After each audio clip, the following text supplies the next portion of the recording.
இன்றைக்கு வரன்முறைப்படுத்த பட்டாக்கள் நேரடியாக இருக்கிற பட்டாக்களும் 15,000 இல்ல. தமிழ் திருச்சி மாவட்டத்தில் மட்டும் 30,000 மேற்பட்ட குடும்பங்களுக்கு நம்முடைய முதலமைச்சர் தளபதி அவர்கள் பட்டா வழங்கியிருக்கிறார்கள். அதே போல சொன்னார்கள், பஸ் ஸ்டாண்ட் எடுக்கும்போது கூட சொன்னார், சும்மா ஏமாறுறாங்க. பஸ் ஸ்டாண்ட் திறந்தாச்சு, மார்க்கெட்டு திறந்தாச்சு, பாலம் காவிரி பாலம் புதுப்பாலம் திறந்தாச்சு. இன்னைக்கு புது 130 செலவுட புதிய மருத்துவமனை கட்டிடம் கிட்டத்தட்ட ஒரு நாளைக்கு 2,000-3,000 பேர் வராங்க. அதுக்கும் பணம் கொடுத்து இன்னைக்கு பேசுறதுல இந்த பணி நடைபெற்றுக் கொண்டிருக்கிறது. குறைவு சட்டமன்ற உறுப்பினர் அவருடைய இடத்துல 10 கோடி ரூபாய்க்கு மருத்துவமனை கட்டியிருக்கு.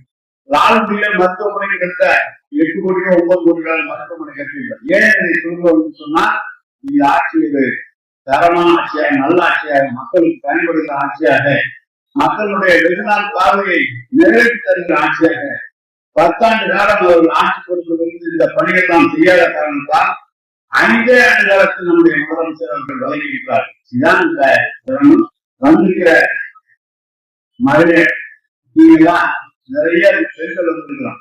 பட்டா கொடுக்கிறது கூட பெண்கள்கிட்ட தான் கொடுக்கணும், ஆண்கள் பேர்ல பட்டா கொடுக்கணும், பெண்கள் பேர்ல தான் கொடுக்கலாம். பெண்களுக்கு தான் 1,81,00,000 பேருக்கு மகளிர் உரிமை தொகை கொடுக்குறோம். அது மாசம் 1,000 கொடுக்குற இதுக்கு ஆட்சி வந்தா 2,000 கொடுக்குறாங்க. 2,000 கொடுக்கறதோட 5,000 சேர்த்து கொடுக்குறாரு. பஸ்ல போனா இலவசம் கொடுக்குறாரு. உங்க பிள்ளைங்க படிச்சா மாசம் 1,000 ரூபாய் பணம் கொடுக்குறாரு. பையனை படிச்சா 1,000 ரூபாய் பணம் கொடுக்குறாரு. எல்லாம் மகளிரை நோக்கிய இந்த அரசு, நம்முடைய முதலமைச்சர் திட்டங்களை தீட்டி வழங்கி வந்திருக்கிறார்கள்.